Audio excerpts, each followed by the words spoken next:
Were there a lot of any Asians in your town? Let me see. I remember seeing the first Asian I ever saw. Well, I saw some drawings, right? I remember definitely seeing a lot of drawings when we were kids of Asians because they're easy to draw. So a lot of kids would draw Asians, right? After that, true story. The next Asian I ever saw, the closest real Asian, was that picture in the Guinness Book of World Records when there's like an Asian, like 17 Asian kids on a bicycle. Remember that one, the famous picture? Yeah. That's it? No, that was just the first. I was like, holy shit, look what they can do, you know? And it made me like, but it made us do cool stuff on our bike and like see what we could do. And then there was a rumor when I was about 14 that there was an Asian boy. There was a rumor there was an Asian boy about 17 miles away from us. And me and two of my buddies, one of them who had a bad neck, his fella had a pretty bad, you know, that fifth appendage, the neck. People don't think about it. You got to strengthen it. And his was real lean, barely hold his head up. He almost had to walk around like this and also hold his head up with one of his arms. But he and I and another kid got together and decided we want to go see this Asian, you know, this rumored Asian. Right. Yeah. So we saved up money. We cut grass for about 6 weeks and saved up money to get a taxi. Just to see this guy? Yeah. Okay. Went to Slidell, Louisiana to go visit him. And well, you just went to his house? No, it was the address that we got. Oh, how'd you get this address? Dude, you can get information. Okay. Okay. And this is back before the internet, too. So this is when you'd ask around. Yeah. And then guess a little. Mm-hmm. And we went to see him and tried to go see him, but it was just a Chinese food restaurant.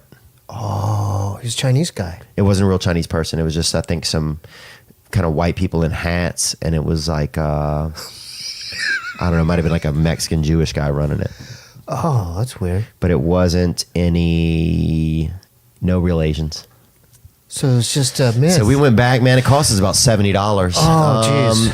And then I had some abandonment issues actually when it came to Asians for a long time because of that. And then they had a kid named Jason Desport that showed up when I was in junior high school. And people used to always, they had this group at the time called Whites Against Mexicans. And people would attack him sometimes, even though he wasn't Mexican, because he was like closest thing we had to a Mexican. He was Asian. Pretty much. Korean, Chinese, Japanese. He was kind of like, what is the happy ones you would see like on some of the posters with the rosy cheeks kind of? Jesus, I don't like wearing a diaper, like sitting in a tub. No, man. George, help me out, man. What do you mean, George, George, help me out. Dude, you can't phone a freaking Icelandic guy. You're Asian. Ilani. What's he talking about? What's the happiest of the Asian? I mean, this kid was probably happy, kind of same skin tone as Ilani. Filipino? Yes, he could have been Filipino. He was a Filipino guy. Beautiful guy. Okay. And after that, man, since then, though, you know, I grew up and, you know, got surrounded by Asians here and there. Yeah.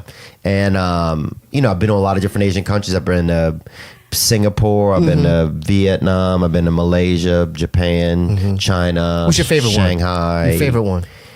Probably Japan, huh? You know what? I really liked China. You did? Yeah. What'd you like about that? I heard it's overpopulated and smog. Yeah. I liked... Yeah, I don't know. It was just really real, you know? It felt like really kind of gristly and edgy, you know? You like that? I like that. Yeah. And I remember in Vietnam, I actually went to some market and they had they have like a lot of live animals at the markets there, you know, because it's, you know, we say fresh to, farm to table and all that shit, but Vietnam does farm to table, dude. You can buy fucking something that like is literally, they'll fucking kill it right there in front of you. You can sword fight a pig if you want and then take it home if you win. And you always win because they just tape like the sword to its arm. But it's like, you can... I mean, it's really farm to table. You go to these markets and they cut the head off of whatever it is right there and they'll give it to you, you know? Dude. So I had caught this, could have been a dove or something. I'd seen a dove that they were going to kill and sell for food. So I'm thinking, I'm going to buy this dove, rescue this dove, let this dove free. That's a peace bird. So what happened was, get the dove, pay $1 for it, get that dove. Go outside, let the dove free like that. The second I let it go, like 9 people went for it. One guy took it, immediately snapped its neck, and just left, went home. Get the fuck out of here. Swear to God. And that's when it showed me like, dude.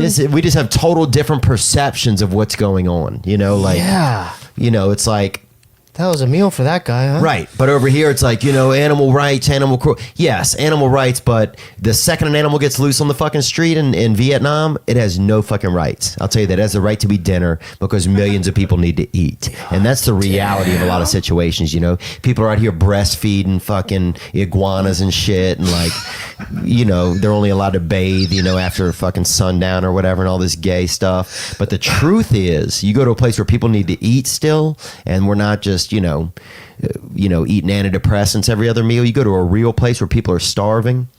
These animals don't have any rights, and they don't need them. These animals are for food. That's what they are, and that's what I realized when I was there, dude. Yeah, that's crazy, man. It's the same way. It's like people here like go to India to learn how to like feel good. It's like we go to a starving country to learn how to be okay.